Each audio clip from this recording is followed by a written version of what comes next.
Buenas y buenos, yo soy Nacho y esto es Piedra Libro.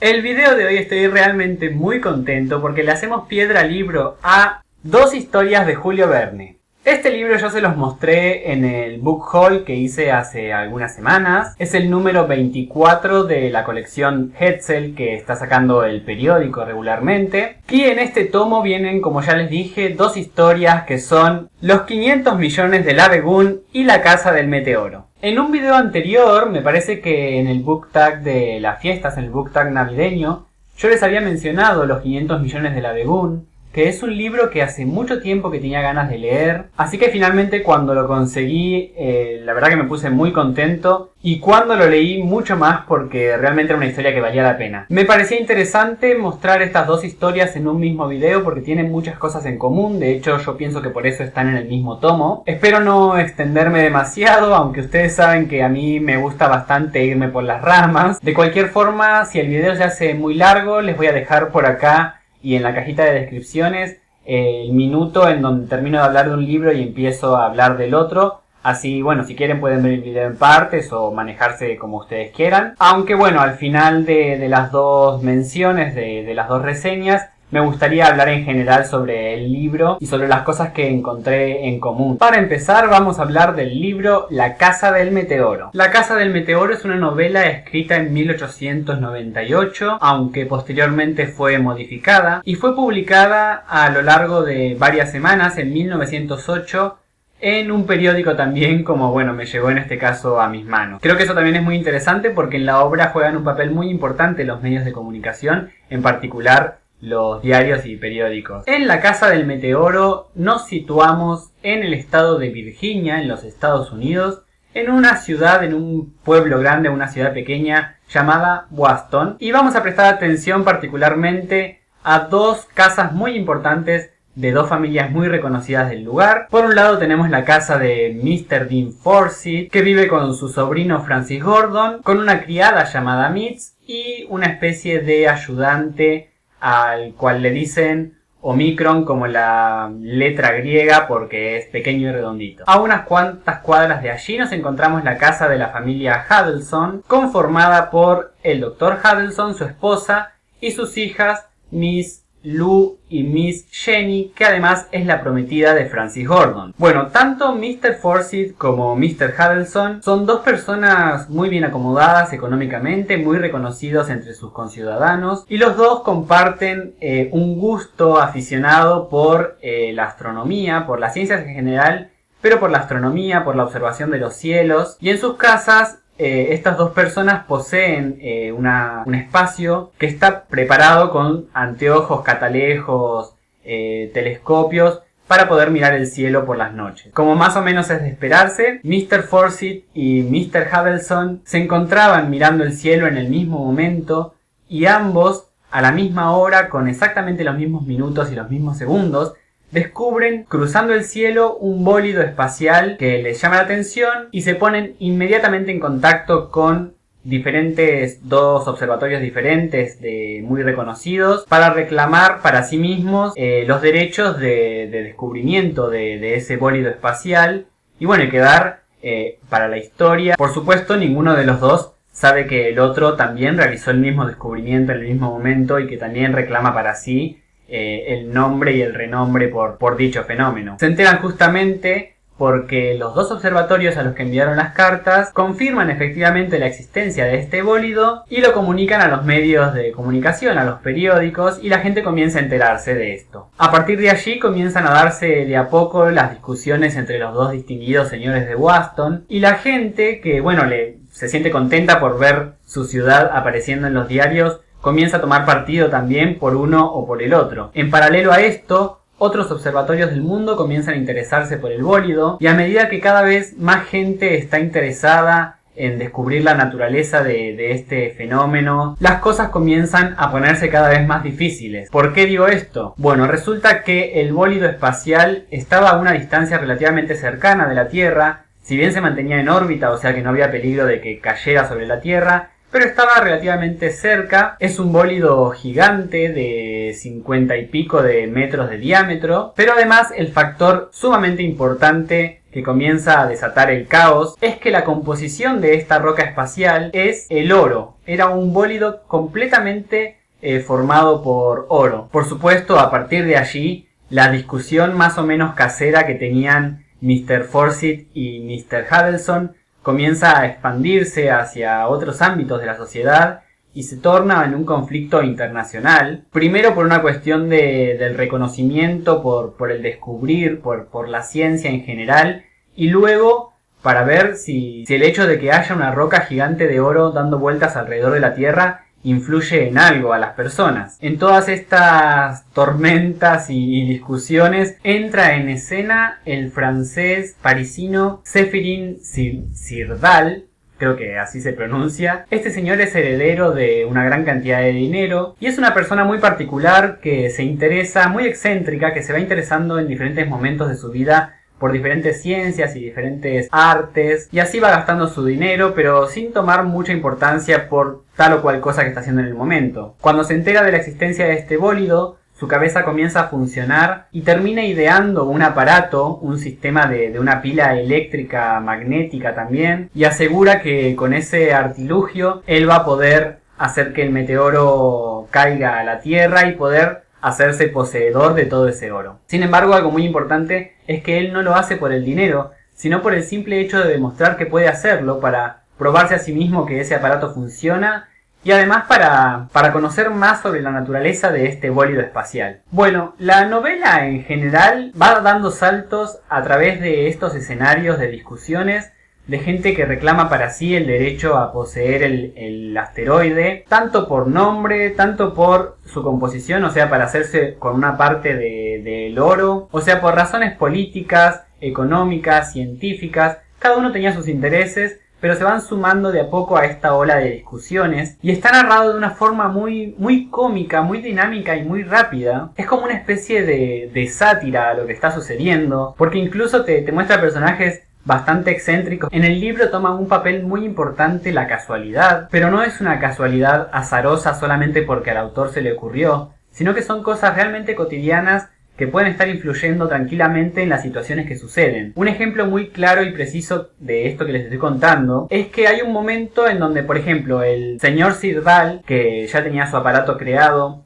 lo deja apuntando a un lugar específico del cielo para que el bólido de a poco vaya trazando un ángulo más corto con la Tierra hasta terminar cayendo en un lugar preciso. Y como bueno, su cabeza funcionaba así de una forma medio volada, él se va de viaje con otros ideales científicos y en su casa queda la señora que limpiaba. Y resulta que cuando esta señora pasaba barriendo o acomodando las cosas, generaba una distorsión en este campo electromagnético de esa pila gigante, y esa distorsión repercutía en el bólido espacial. Entonces los observatorios no se explicaban por qué se comportaba de esa manera el asteroide, a veces acortando su distancia con la Tierra, a veces retrocediendo, y todo era porque la señora esta estaba barriendo alrededor de esa pila gigante. Ese tipo de cosas abundan en la novela y me parece que aportan muchísimo, aportan mucha comedia. No tiene situaciones realmente inesperadas. Es como si la base fuese la misma para todas las situaciones que se dan, pero como en una onda expansiva se va ampliando en magnitud, empezando por la discusión de Mr. Forsyth y Mr. Huddleston, yendo a la división de los ciudadanos de Boston, y así hasta que finalmente se arma un concilio internacional en donde los países empezaban a disputarse la propiedad del bólido. Como ya les digo, está narrado de una forma muy distendida. El autor continuamente hace guiños al lector, le habla directamente al lector, toma una posición un poco burlesca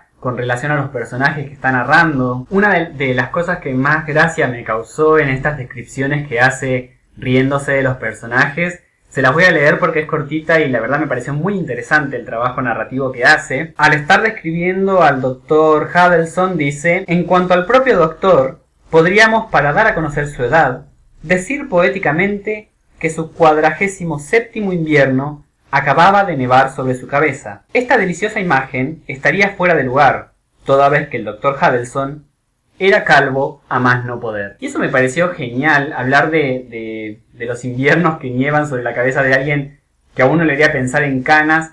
pero resulta que el personaje es calvo, y de esas pequeñas descripciones así hay muchísimas. La verdad que estoy encantado con esa forma de narrar del autor. O por ejemplo, cuando hace descripciones de los lugares, no describe nada que los personajes no estén viendo. No recuerdo haber leído en estos últimos tiempos un libro donde se trabajara tan bien esa complicidad entre el autor y el lector, y a mí me pareció genial. El final no es extremadamente inesperado, pero es muy divertido también. Y los personajes son muy queribles, muy reconocibles. Así que La Casa del Meteoro es indudablemente un libro que recomiendo mucho para leer. Ahora sí, para continuar, vamos a hablar del libro Los 500 millones de Labegún. ¿De qué trata Los 500 millones de Labegún? Básicamente, al igual que La Casa del Meteoro, también se trata de la discusión entre dos personas, lo que me parece muy interesante, pero trabajado desde otro punto de vista. La historia comienza en Francia con el doctor Sarrazin. Monsieur Sarrazin estaba participando en un congreso de salud y de higiene, era un médico, y el doctor Sarrazin es inesperadamente visitado por Mr. Sharp, que es un notario inglés, que después de hacerle algunas preguntas sobre su familia, sobre sus abuelos, sobre sus bisabuelos, sobre su ascendencia en general, los países de donde vienen, algunas fechas, le confirma que él es el único heredero vivo de las riquezas de una princesa india, por lo cual le corresponde una herencia de 500 millones de francos. Por supuesto que el doctor Sarrazin se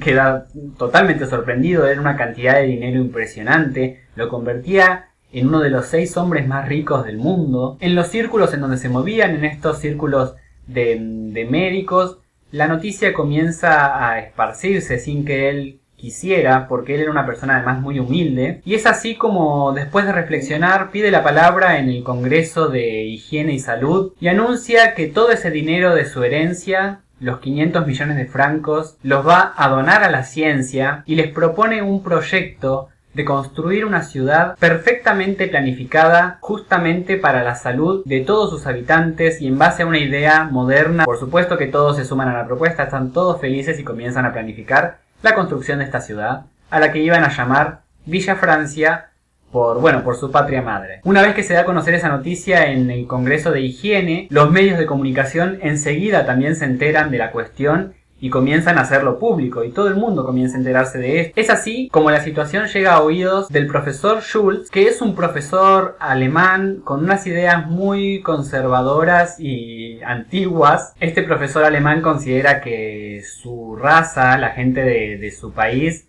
es una raza superior, que tiene que estar por sobre todas las demás, y que todas las grandes ideas de la humanidad surgieron de ahí, de Alemania. Y leyendo el diario se da cuenta que, si bien no es descendiente directo de esta princesa india, es descendiente de un primo, de un hermano de la princesa, una cosa por el estilo. Él hace como una relación medio extraña, con el único fin de no permitir que un degenerado francés se lleve todo el dinero. Palabras textuales del profesor Schulz. Es así como se comunica con el notario, con Mr. Sharp, le plantea su situación y Mr. Sharp ve que ahí tiene un negocio muy importante entre manos y bueno, se encarga de enfrentar a estas dos personas sin que haya sido la verdadera intención de ninguno de los dos, pero como Mr. Sharp hace de intermediario, les va diciendo más o menos lo que le parece para que estas dos personas se sientan confrontadas y así él poder sacar un rédito económico mayor. Finalmente se decide que la mitad de la herencia va a ir para Mr. Schulz y la otra mitad para Monsieur Sarrazin. Los dos quedan conformes porque al Dr. Sarrazin eso le alcanzaba, era igual un montón de dinero y para el proyecto de la ciudad le alcanzaba tranquilamente. Y Herr Schulz también se queda contento con haber demostrado que con pocas pruebas él aún así pudo sacar la mitad de las ganancias a ese degenerado francés. Breve momento de tranquilidad y el profesor Schulz se entera de los proyectos de construcción de la ciudad y otra vez vuelve a pensar que eso no es posible, que él, como alemán que es y defensor de su raza, no puede permitir que eso suceda. Los franceses no pueden construir una ciudad perfecta. El que se va a encargar de construir una ciudad perfecta es él mismo. Esos son los primeros 2 capítulos, pasan un montón de cosas y después nos trasladamos 5 años después al sur de Oregon, también en los Estados Unidos como en el libro anterior, y vemos construidas y terminadas 2 ciudades muy diferentes, distanciadas alrededor de 10 millas una de la otra. Por un lado tenemos la ciudad del profesor Schulz, que es reconocida mundialmente como la ciudad del acero, que tiene una forma redondeada con distritos separados por por radios y se encarga de la construcción de las mejores armas de todo el mundo. Para el profesor Schultz, la guerra movilizaba a las naciones y no dejaba nunca de ser un negocio interesante, porque las naciones siempre iban a estar en guerra y iban a necesitar armas, cada una mejor que la anterior. Y por otro lado, la otra ciudad, que es Villa Francia, en donde viven el Dr. Sarracin con su hija Juana, su hijo Octavio y un muy buen amigo de la familia, que es compañero de estudios de Octavio, que es Marcelo Bruckmann, que es un personaje muy importante porque lo vamos a ver infiltrado en la Ciudad del Acero para descubrir cuál es el secreto para la construcción de tan buenas armas que tiene el profesor Schultz. Así que bueno, todo lo demás es interesante para que lo descubran ustedes. La novela se trata más o menos del enfrentamiento de estas dos ciudades y de estas dos personas. Esta novela sí tiene muchos giros que a mí me parecieron inesperados. Es una novela publicada en 1879, lo que realmente hace muy llamativo algunas cosas que suceden allí. Muchas cosas que nombran, por ejemplo, los satélites artificiales, las bombas biológicas y algunas otras máquinas y maquinarias que en ese momento o eran muy nuevas o directamente no estaban todavía inventadas y que aparecen perfectamente descritas en la historia. Julio Verne era un maestro, un visionario para ese tipo de cosas, y en casi todos sus libros encontramos algo de eso. Tenía una imaginación muy viva y además estaba muy al tanto de los avances científicos del momento. Entonces eso le servía mucho para escribir la ciencia ficción que él hacía. Me parece extremadamente interesante porque, poniéndose en la cabeza de una persona que vivió en 1880 más o menos, era realmente una ciencia ficción pura. El tipo le estaba contando cosas que no existían para nada en la realidad. Tal vez hoy nos parece un poco difícil de entender, porque si uno lee el satélite artificial, nosotros directamente nos imaginaríamos que es muy difícil vivir sin satélites artificiales, pero es un ejercicio que está buenísimo hacer. Personalmente, además, como ya les había contado en algún momento,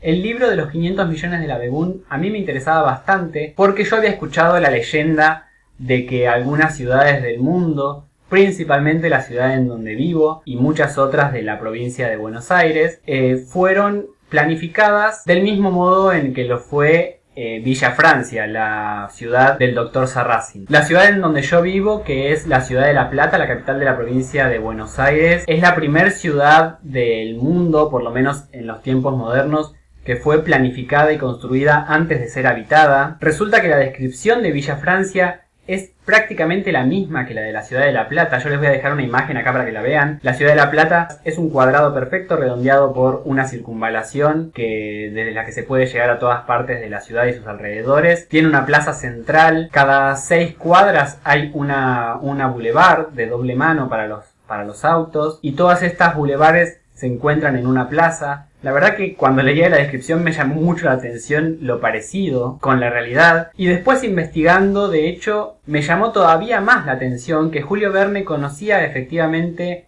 a Benoit, que fue el arquitecto que firmó los planos de la ciudad de La Plata. Si bien la idea no surgió enteramente de él, fue el que firmó los planos, el que hizo los últimos arreglos, y los planos de la ciudad de La Plata se presentaron en la Feria Universal de París, más o menos en el mismo momento en que se estaba publicando los 500 millones de la Begún. Así que tranquilamente, si no se basó una en la otra, también puede haber sido que hayan tenido una idea original en la cual se basaron las dos ciudades, la ficticia de Villa Francia y la real de la ciudad de La Plata. Eso me parece interesante. Es un claro ejemplo de cómo la ficción puede trascender las páginas de los libros para plasmarse en la realidad y afectar a la vida de la gente sin que la gente se dé cuenta, porque de hecho hay muchísima gente viviendo en esta ciudad sin saber toda esta historia que yo les cuento. No solamente eso, sino que también la ciudad de La Plata se hizo pensando en un ideal de higiene y de modernismo. La verdad que es fantástico haber leído el libro y teniendo esas cosas en la cabeza,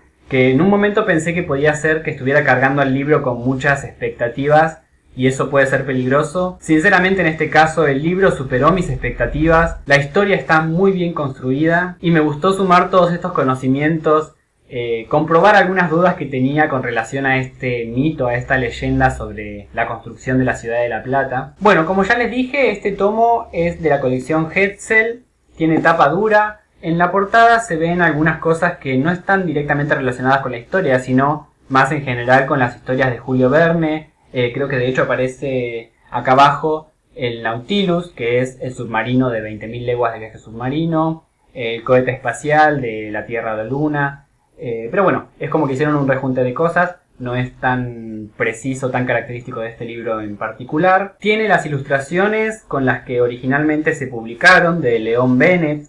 Ambas historias. Les voy a mostrar algunas porque son realmente fantásticas. Esta es una de mis ilustraciones favoritas. No sé si la llegan a ver bien. Es el personaje, el niño que está en el centro con el caballo. Es Carlos Bauer, que trabajaba en una de las minas de la Ciudad del Acero. Y la que está acá al costado, tapándose la cara, es la madre, que no tenía permitido entrar en ese sector de las minas. Entonces ella se imaginaba todas las situaciones horribles que vivía su hijo. Es relatado de una forma muy fuerte todas esas situaciones. De la Casa del Meteoro también me gustaría presentarles a los dos personajes principales, porque además sus ilustraciones son muy divertidas. Ese de allí es Mr. Dean Forsyth. Ahí los vemos con su telescopio en su torrecilla. Y en la página contigua está el doctor Sidney Hadelson con su calva cabeza, también con su telescopio. Bueno, el libro está lleno de ilustraciones de ese estilo, son realmente muy lindas y complementan muchísimo la historia. Además, en esta edición tan bonita de tapa dura con dorado, le da un tinte histórico que me gusta. Bueno, personalmente creo que las dos historias están en el mismo tomo, porque tienen algunas cosas en común. Para empezar, las escenas principales no se basan en un viaje, como es costumbre para Julio Verne, ¿no es cierto? Las cosas más conocidas de Julio Verne son sus viajes extraordinarios, sus aventuras en lugares exóticos.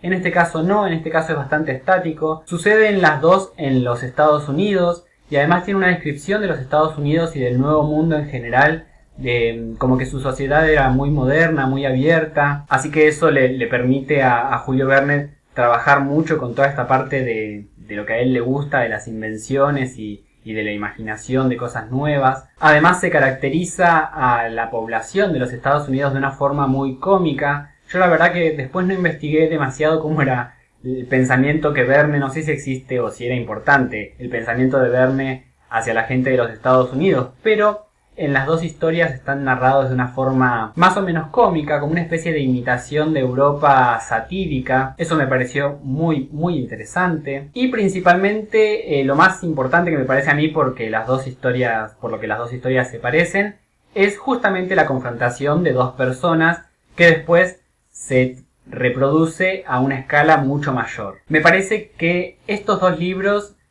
son un claro ejemplo de la literatura mostrando lo que son las pasiones humanas a través del arte en sí mismo, porque no pretende dar enseñanzas de vida ni enseñanzas de moral, y sin embargo pone en contraposición cosas muy importantes y muy interesantes que le suceden a los personajes en cuanto a la avaricia, en cuanto a la codicia, a la envidia, también en cuanto al amor, a los intereses por algo en particular, y cómo eso a veces nos confronta a los seres humanos en cosas que en su base fueron mínimas, pero que después, si no las controlamos, se pueden volver enormes y después involucrar a muchísima más gente.